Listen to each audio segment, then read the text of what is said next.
एक ओंकार सतनाम करता पुरख निर्भव निर्वैर अकाल मूर्त अजूनी सैभं गुर प्रसाद। अंक 41वां। श्री राग महल्ला चौथा। श्री राग का नाम है। महल्ला चौथा मीन्स ये गुरु रामदास जी का शब्द है। हऊँ पंथ दसाई नित खड़ी कोई प्रभ दस्से तिन आज जाओ। मैं सदैव खड़ी हुई देखती हूँ कि कोई मुझे प्रभु के बारे में बताए ताकि मैं उस तक पहुंच सकूं।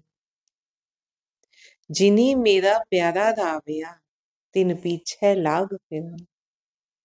जिन्होंने मेरे प्रभु प्रियतम के साथ मिलाप कर लिया है, जिन्होंने परमात्मा को अपने अंतर्मन में खोज लिया है, परमात्मा से पहचान बना ली है, मेरी इच्छा है कि मैं उनके पीछे चलती हुई उनसे विनती करती जाऊं। कर मिन्नत कर जोड़ दी मैं प्रभु मिलने का चाहूं। मैं उनकी मिन्नतें करती जाऊं, उनके पीछे चलती जाऊं अपने हाथ जोड़कर, क्योंकि प्रभु को मिलने की मेरी इच्छा बहुत ही तीव्र है। मुझे प्रभु से मिलने का चाव बहुत ही ज्यादा है, मेरी इच्छा बहुत ज्यादा है। मेरे भाई जना कोई मोको हर प्रभु मेल मिलाए। हऊँ सतगुरु विठो वारिया जिन हर प्रभ दिया दिखाए रहा। हे मेरे भाई लोगों, कोई मुझे परमात्मा से मिला दो। मैं सतगुरु पर कुर्बान जाता हूँ जिसने मुझे परमात्मा का मार्ग दिखा दिया है। रहाओ होए निमाणी ढह पवा पूरे सतगुरु पास। मेरा मन चाहता है कि मैं विनम्र होकर, नीवी होकर, जिसको कहते हैं ना कि अहंकार को छोड़कर विनम्र होकर, निमाणा जिसको कहते हैं, निमाणा कहते हैं ना कि देखते ही जिसको आता है कि हाय इसकी सहायता तो करनी ही चाहिए। विनम्र होता है क्योंकि उसमें अहंकार का बल नहीं होता, वो नीचे झुका होता है विनम्रता से। मैं विनम्र होकर सतगुरु के चरणों में गिर पड़ूं, अपने अहंकार को गवा करने सतगुरु के चरणों में गिर पड़ूं। निमाणिया गुरमान है गुर सतगुरु कर साबास। गुरु उनका आश्रय है, गुरु जो है निमाणियों का मान है, जो विनम्र है ना, फिर उनका सम्मान वो गुरु है, वो उनका मान रखता है। जिसकी भी शरण में आप पढ़ते हो, जब कब अहंकार को छोड़कर पढ़ते हो, अहंकार को साथ लेकर जाओगे ना तो वो भी कहेगा ठीक है अभी करता हूँ, कुछ नहीं होने वाला। जिसके पास भी आप जाते हो, जिसके आप चरणों में बैठते हो, मीन्स मैं अपना अहंकार त्याग कर आया हूं। अगर वहां भी अहंकार मन में रहेगा तो सामने वाले को सब पता है, वो भाप जाता है कि ये सच की विनम्रता है या झूठी विनम्रता है, अहंकार को कहने मात्र में अलग किया गया है या हृदय से अलग किया गया है। तो मेरा मन चाहता है कि मैं विनम्र होकर सतगुरु के चरणों में गिर पड़ूं। गुरु उनका आश्रय है जिन्हें अन्य कोई भी जानता मानता नहीं है। सतगुरु ही उन्हें सम्मान देता है। जो अहंकार को छोड़कर गुरु के चरणों में जाते हैं, निमाणे बनकर विनम्र होकर, फिर गुरु ही उन्हें सम्मान देता है। हाँ गुर साला न रजऊं मैं मेले हर प्रभ पास। मैं गुरु के गुणगान से मेरा मन नहीं भरता। जितना भी गुणगान कर लूं मैं गुरु का, मेरा मन नहीं भरता, क्योंकि मुझे गुरु मेरे अंतर मन में ही बसे हुए परमात्मा के साथ मिलाने में समर्थ है, क्योंकि गुरु ही है जो इसमें समर्थ है, जो मुझे मेरे अंतर मन में ही बसे हुए परमात्मा से मिलवा सकता है। गुरु महाराज यही समझा रहे हैं हमें कि सच्चा गुरु मिलना तभी जरूरी है जिसने खुद गुरु को पहचान लिया है, जिसने गुरु से मिलाप कर लिया है। अगर कोई ऐसा गुरु मिल जाए तो मैं उसके पीछे पीछे चलती रहूं, विनते करती जाऊं हाथ जोड़कर। क्यों? क्योंकि मुझे प्रभु से मिलने का चाव है।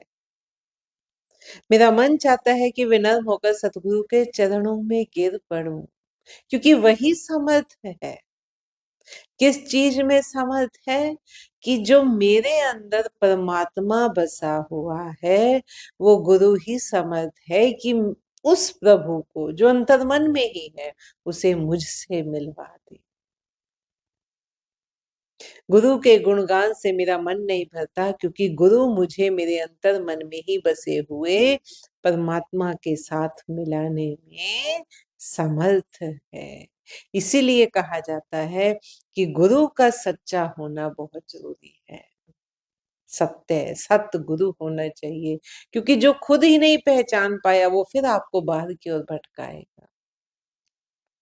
जो इस रहस्य को जान चुका है कि परमात्मा मिलना है तो अंतर मन में ही मिलना है, और कैसे मिला जा सकता है, जो जिस रास्ते पर गया है, जो जिस सीढ़ी पर चढ़ा हुआ है, वही बता सकता है कि किस सीढ़ी से आप डगमगा सकते हो, किस सीढ़ी की ऊंचाई कितनी है, किस सीढ़ी को कैसे पार करना है, वो गुरु ही बता सकते हैं। तभी वो सामर्थ्य है। सतगुरु नो सबको लोचदा, जेता जगत सब कोई, बिन भागा दर्शन ना थी, भागहीन बह रोई। सारा संसार सतगुरु को मिलने की इच्छा रखता है, परंतु अच्छे भाग्य के बिना सतगुरु का दर्शन नहीं होता। भाग्य विहीन जीव बैठे बैठे रोते हैं, क्योंकि वो उस राह पर चल ही नहीं पाते। उनका मार्गदर्शन करने के लिए कोई गुरु उन्हें मिला ही नहीं जो उनको सही और गलत बता सके। वो फिर भागहीन है, वो बैठे बैठे रोते हैं, वो इसी संसारिक झमेलों में दुख उठाते हैं और रोते रहते हैं, परंतु उन्हें दर्शन नहीं होता। जो हर प्रभ भाणा सो थिया, धुर लिखिया ना मीटे कोई। जो परमात्मा चाहता है वही होता है, लिखे हुए लेख कोई मिटा नहीं सकता। ऊपर हम कह रहे हैं ना कि जो भाग्य वाले हैं उनको सच्चा गुरु मिल जाता है और वो फिर परमात्मा से मेल मिलाप कर लेते हैं। भाग्यहीन है जो वो रोते रहते हैं। फिर कह रहे हैं कि परमात्मा जो चाहता है वही होता है। फिर ऐसा क्यों है कि किसी को तो प्राप्त हो रहे हैं, किसी को नहीं? ये हमारे पूर्ण कर्मों के पूर्ण जो हमने पिछले जन्म में या इस जन्म में जो कर्म किए उनके फलों के हिसाब से। क्योंकि परमात्मा का न्याय तो धर्म का न्याय, वो पक्षपाती नहीं। जिसने जो बोया वो काटेगा।